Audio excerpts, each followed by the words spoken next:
She was the first person that I became friends with. She was the first person that I actually knew, because you know your parents don't really count. And it wasn't until I was in 4th grade. I was walking my sister to her classroom in 5th grade, and a little boy came up to me and was like, "Why does your sister walk weird? Why does she look different?" And at that moment, everything just hit me like a ton of bricks. I didn't know how to answer that. I never took the time to actually look at my sister and realize that there's something wrong. And so that night, I went home and I talked to my parents. I was like, "What's wrong? Why is Brianna different?" And they were almost ashamed to just now be telling me. And so they told me, and that night I was up that night, tossing and turning, because I didn't know if it was a bad thing that she was different. I didn't know if it was okay. But then the next morning, Saturday morning, me and my sister were just sitting in the living room, playing like normal sisters or normal siblings would do, talking and just watching cartoons.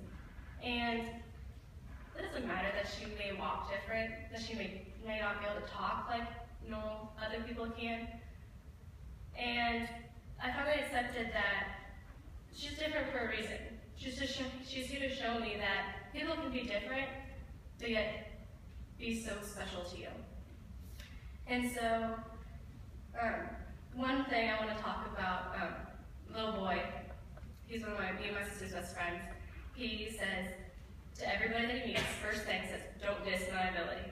And I just want you all to really keep that in your mindset, that it's not a disability, it's just a way that shows them through other eyes.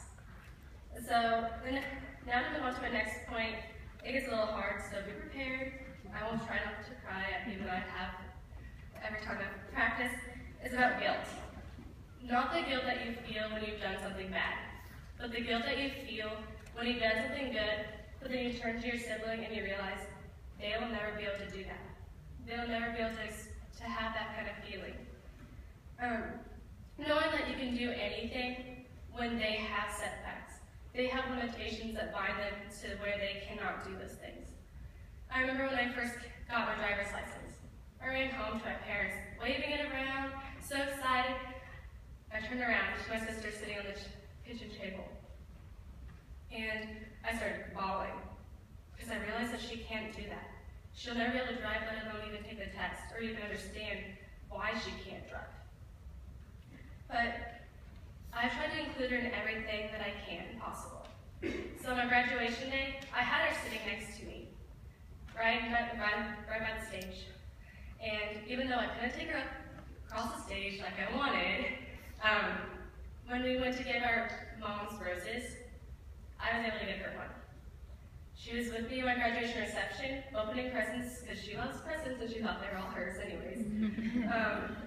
I included her.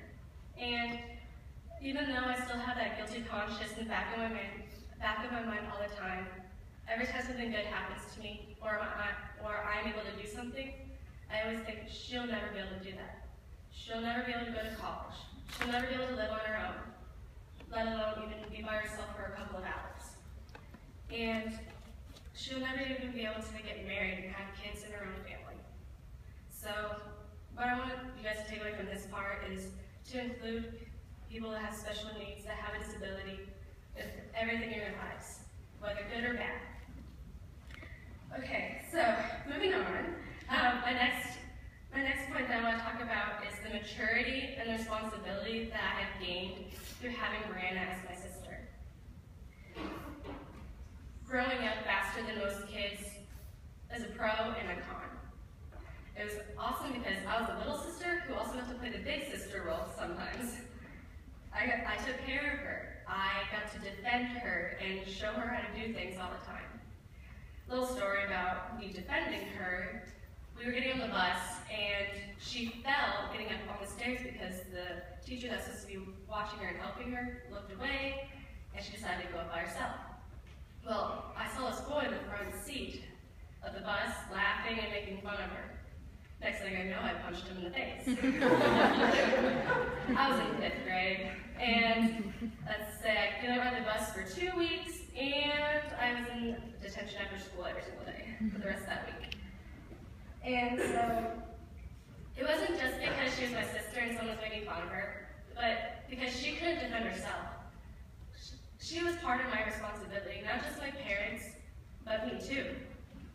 And so I grew up faster than most kids in my class, most of my friends. I had more responsibility, not only to myself, but to my sister. I wanted to be there for her for every time. I learned that keeping responsibilities is hard work. I had to watch my sister and be a caretaker several days when parents had to go to work.